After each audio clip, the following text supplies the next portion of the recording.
ഹരി ഓം. ടീച്ചറമ്മയുടെ കൊച്ചുമക്കളെ, നമുക്ക് കഥ കേൾക്കാൻ പോവാം.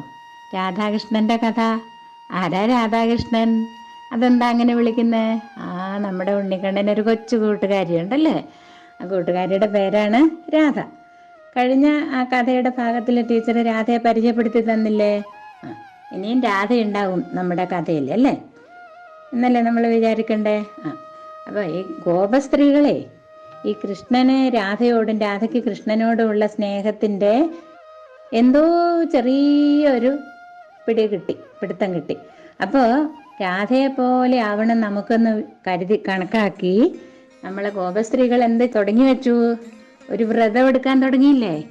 എന്താണ് ആ വ്രതത്തിൻ്റെ പേര്? കാർത്യായനി വ്രതം അല്ലേ. രാവിലെ കുളിക്കുക, കൃഷ്ണസ്തുതികൾ പാടുക, എപ്പോഴും കൃഷ്ണനെ മനസ്സിൽ ധ്യാനിക്കുക. കൃഷ്ണൻ പറയുകയും ചെയ്തല്ലോ, എപ്പോഴും എന്നെ മനസ്സിൽ ധ്യാനിച്ചാൽ ഞാൻ നിങ്ങളുടെ ഒപ്പം ഉണ്ടാവുമെന്ന്. അപ്പോൾ അതിനു വേണ്ടി രാധയെപ്പോലെ തന്നെ നമുക്കും ആവണം എന്നുള്ള ആ ഒരു ഉറച്ച തീരുമാനം ഇവരിങ്ങനെ ഗോപസ്ത്രീകൾ കാർത്യായനി വ്രതം തുടങ്ങിയല്ലോ. അപ്പോൾ എല്ലാ ദിവസവും രാവിലെ കുളിക്കാനൊക്കെ പോകും. അങ്ങനെയുള്ള ഒരു ദിവസം ഇവരിങ്ങനെ നദിയിൽ കുളിച്ചുകൊണ്ടിരിക്കുമ്പോൾ കൃഷ്ണൻ ആ വഴിക്ക് പോയി. കൃഷ്ണൻ എന്താ കണ്ടതെന്നറിയോ? ഈ ഗോപസ്ത്രീകളെല്ലാം വെള്ളത്തിൽ ഇങ്ങനെ കൃഷ്ണന്റെ സ്തുതികൾ പാടുന്നുണ്ടെങ്കിലും കളിച്ചു തിമിർക്കുന്നു വെള്ളത്തിൽ.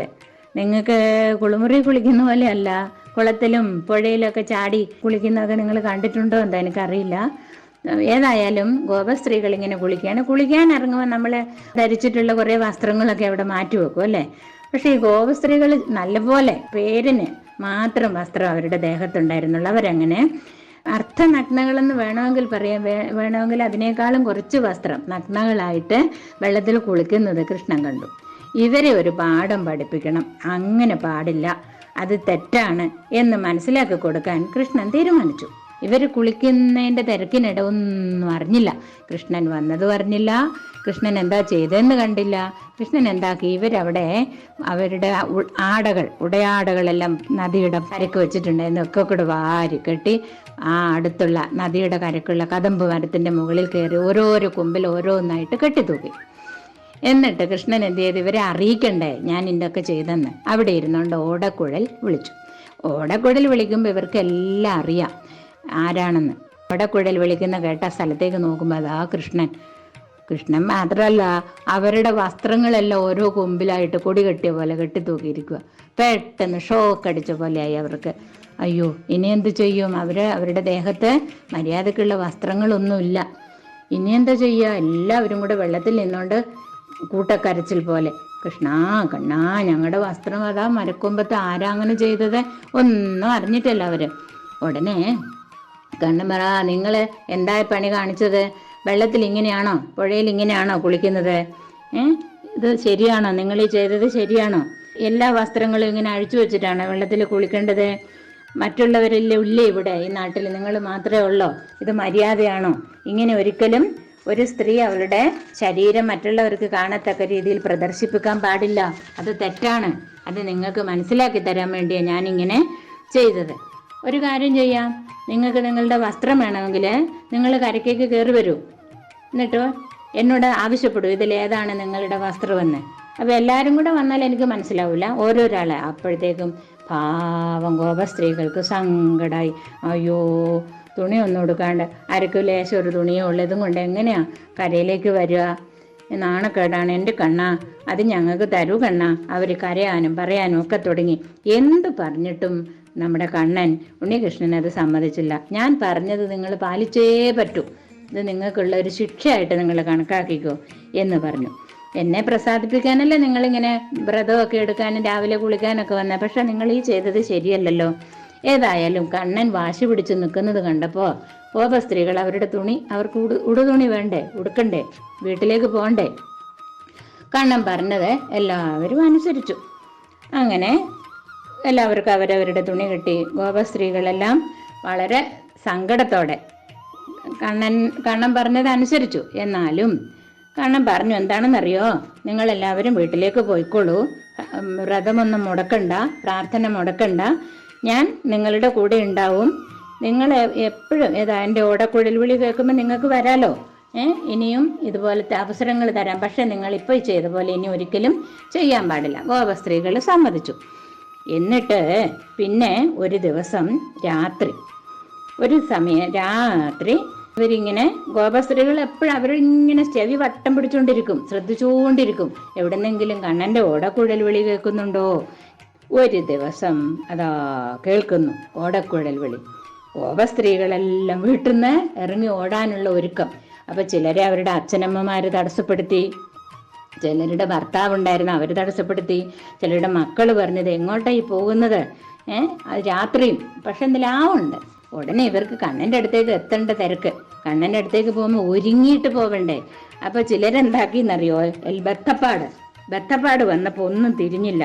ഒരുങ്ങണ്ടേ, മാലയിടണം, കയ്യിൽ വളര വേണം, തലയിൽ പൂജ ഇടണം, പാദസരം അരയിൽ കെട്ടി, പിന്നെ കൈവളകൾ കാലിൽ കെട്ടി, കൺമഷി ചുണ്ടിൽ തേച്ചു, മുഖത്ത് തേക്കുന്ന ചന്ദനക്കുറിയും സിന്ദൂരം കാലുകളിൽ പുരട്ടി, എല്ലാം ബത്തപ്പാട് കാരണം ഒന്നും അതിൻ്റെ മര്യാദക്ക് ചെയ്യാൻ ആയില്ല.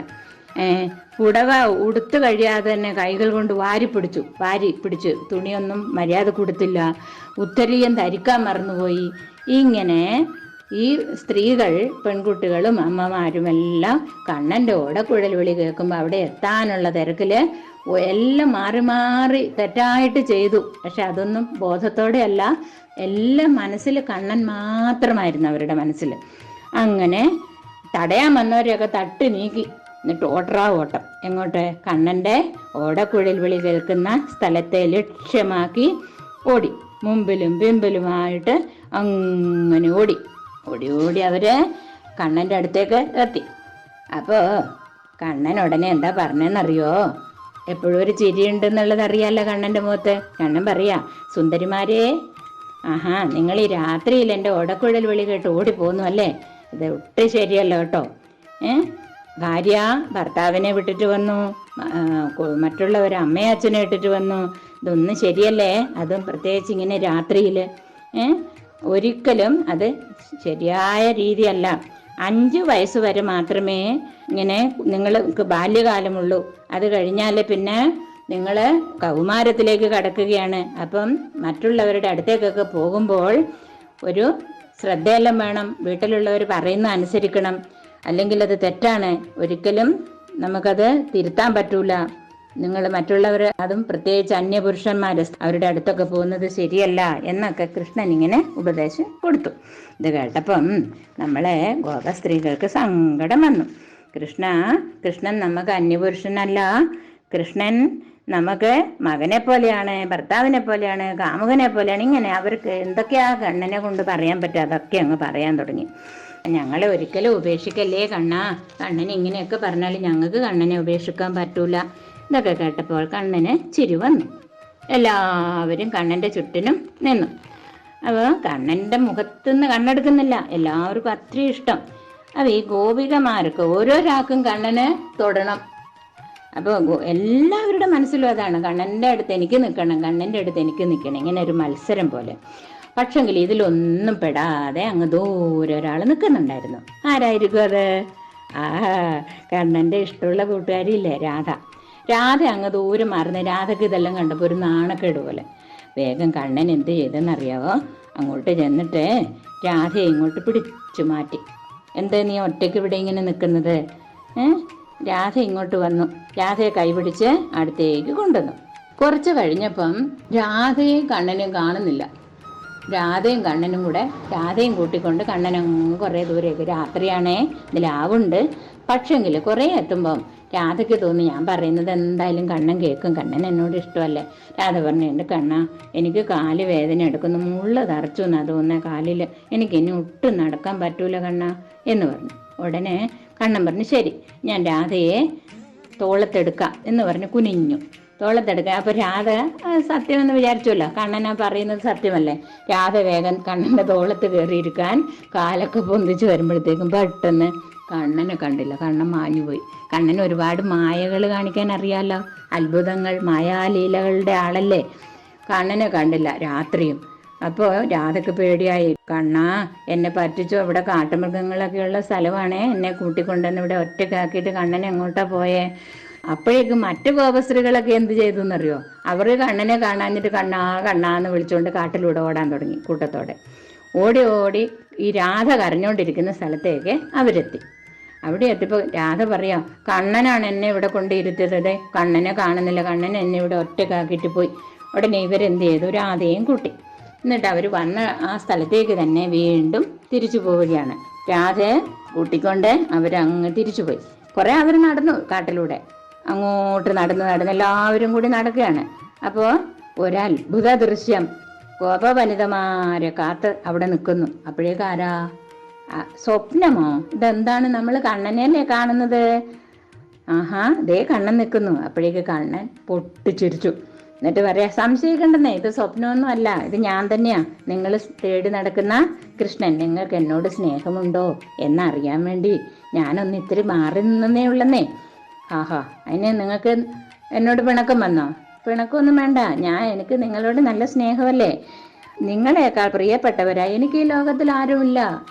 കൃഷ്ണന്റെ വാക്കുകളെ ഗോപികമാർക്ക് ഭയങ്കര സന്തോഷമായി. ഗോപികമാർക്ക് ഓരോരാൾക്കും കണ്ണനെ വേണം സ്വന്തമായി. എനിക്കൊരു കണ്ണൻ. അപ്പൊ ഇത് കണ്ണന് മനസ്സിലായി, കണ്ണന് സിദ്ധിയൊക്കെയുള്ള ആളല്ലേ. കണ്ണൻ എന്ത് ചെയ്തു? യഥാർത്ഥ കണ്ണൻ നടുക്ക് നിന്നിട്ട് മറ്റുള്ള ഗോപികമാരുടെ എല്ലാം കൂട്ടത്തിലേക്ക് ഓരോ മായക്കണ്ണന്മാര്, എല്ലാം ഒരുപോലെയാ, ഒരു മായക്കണ്ണന്മാര് പോയി. എന്നിട്ടോ ഇവര് എല്ലാവരും വട്ടവിട്ട് നിന്നു. കൃഷ്ണനും ഗോപികമാരും, ഓരോ ഗോപികമാരുടെ കൂടെ ഓരോ കണ്ണൻ. എന്നിട്ട് അങ്ങോട്ട് നൃത്തം തുടങ്ങി. ഈ നൃത്തത്തിന് പണ്ടുള്ളവർ പറഞ്ഞു രാസനൃത്തം, രാസലീല എന്നൊക്കെ പറയും. അങ്ങനെ ഗോപികമാരും കൃഷ്ണനും കൂടി അവിടെ അങ്ങനെ നൃത്തം വെക്കാൻ തുടങ്ങി. ആട്ടവും പാട്ടും.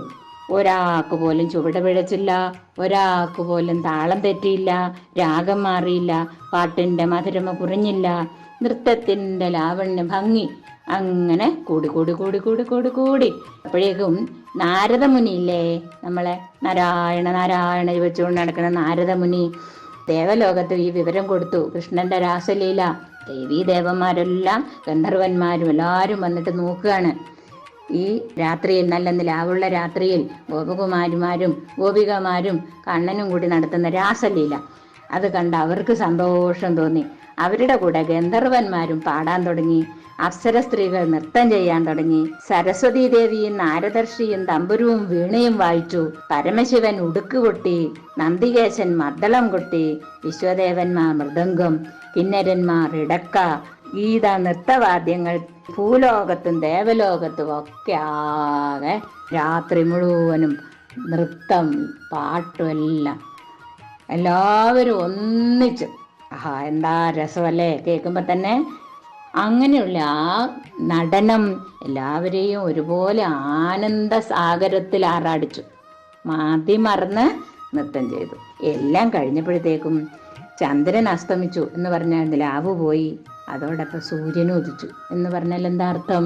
നേരം പുലർന്നു. അതുവരെ ഇവരവിടെ അങ്ങനെ ആട്ടവും പാട്ടുമായിട്ട് സമയം ചെലവഴിച്ചു. അപ്പോഴേക്ക് കൃഷ്ണന്റെ മുഖത്തെല്ലാം നൃത്തമൊക്കെ ചെയ്ത് നിങ്ങൾ കണ്ട് നല്ലോണം ക്ഷീണിക്കും, ദേഹമാകെ വിയർക്കും. കണ്ണന്റെ മുഖത്തും വേർപ്പ് വന്നു. അപ്പോൾ അത് തുടക്കാൻ വേണ്ടിയിട്ടുള്ള മത്സരമായി. അപ്പൊ ഞാൻ എന്ന് പറഞ്ഞു ഗോപസ്ത്രീകൾ ഓരോരാളെ അടുത്തൂല്ലേ കണ്ണൻ. അങ്ങനെ എല്ലാവരും കണ്ണന്റെ മുഖമൊക്കെ തുടച്ച് കണ്ണനെ വീശിക്കൊടുത്തു ക്ഷീണം മാറാൻ. വേദവേദ്യനായ ശ്രീകൃഷ്ണ പരമാത്മാവിന് അന്ന് 11 വയസ്സേ ഉള്ളൂ കേട്ടോ. 11 വയസ്സുള്ള പ്രായത്തിലാണ് ഈ രാസലീല ആടിയത്.